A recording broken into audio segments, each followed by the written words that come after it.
Bismillahirrahmanirrahim. Assalamualaikum warahmatullahi wabarakatuh. Waalaikumsalam warahmatullahi wabarakatuh. Di sini saya akan mempresentasikan makalah saya dengan judul Implementasi Kaidah Tajwid, Mad Arif Sukun, Mad Lain, Mad Iwad terhadap kemampuan membaca Al-Quran dengan nada murattal. Variabel X-nya di sini yaitu implementasi kaidah tajwid. Kemudian variabel Y-nya yaitu terhadap kemampuan membaca Al-Quran. Selanjutnya itu ada konsep dasar ilmu tajwid dan tartil. Secara etimologi atau secara bahasa, tajwid artinya jauh dari jauh itu atau hasana yuhsinu yang berarti memperbagus. Kemudian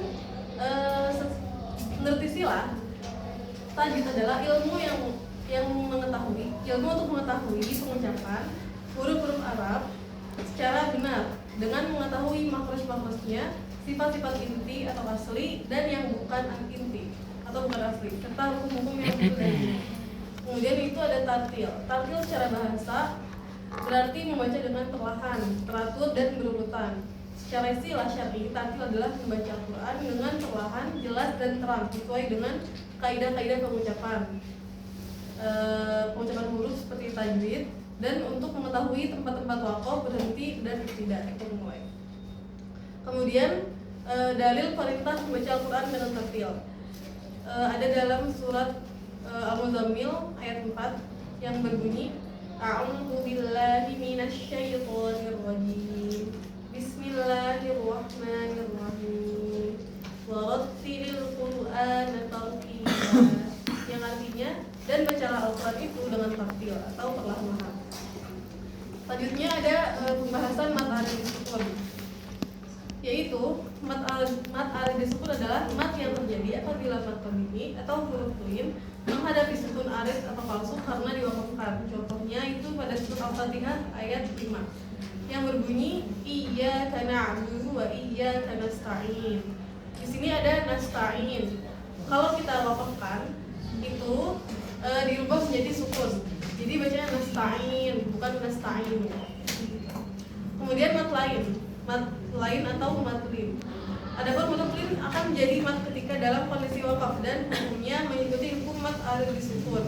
Di antara contohnya itu terdapat dalam surat Al-Quraisy yang berbunyi A'udzu billahi minasyaitonir rajim. Bismillahirrahmanirrahim.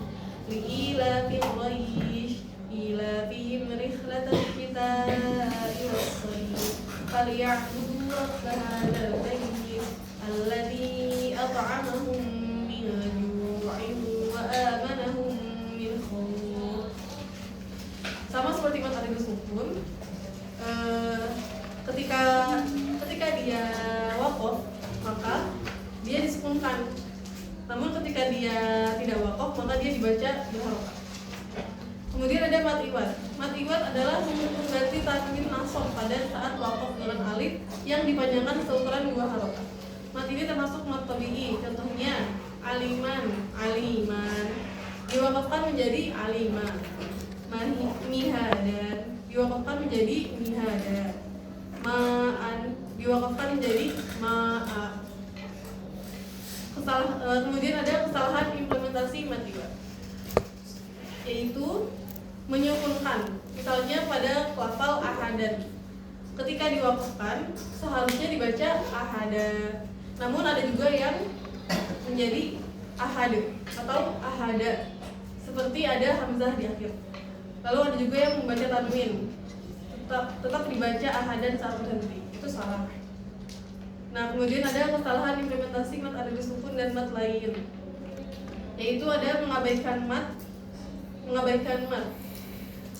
Pembaca langsung menyukunkan huruf tanpa memanjangkan vokal sebelumnya.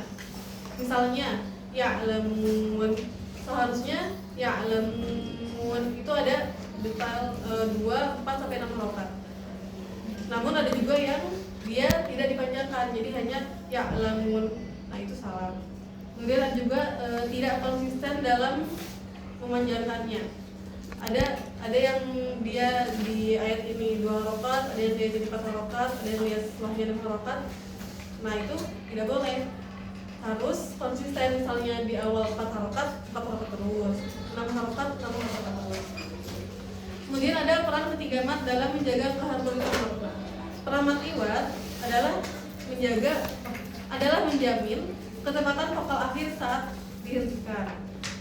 Tanpa hukum ini, jika tanwin fathah dibaca pendek saat waqaf, ia akan kehilangan fungsi tanda waqaf dan melanggar kaidah tata bahasa Arab atau nahwu dan kaidah pelafalan atau qiraat.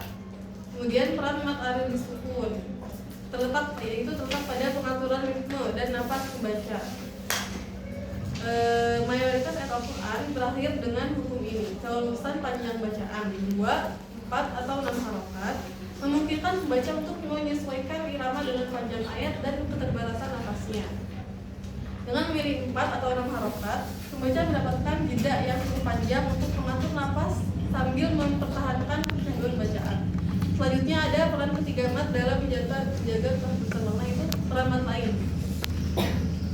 Kata-kata yang mengandung huruf lin seringkali membawa penekanan makna tertentu, seperti khawf atau bait.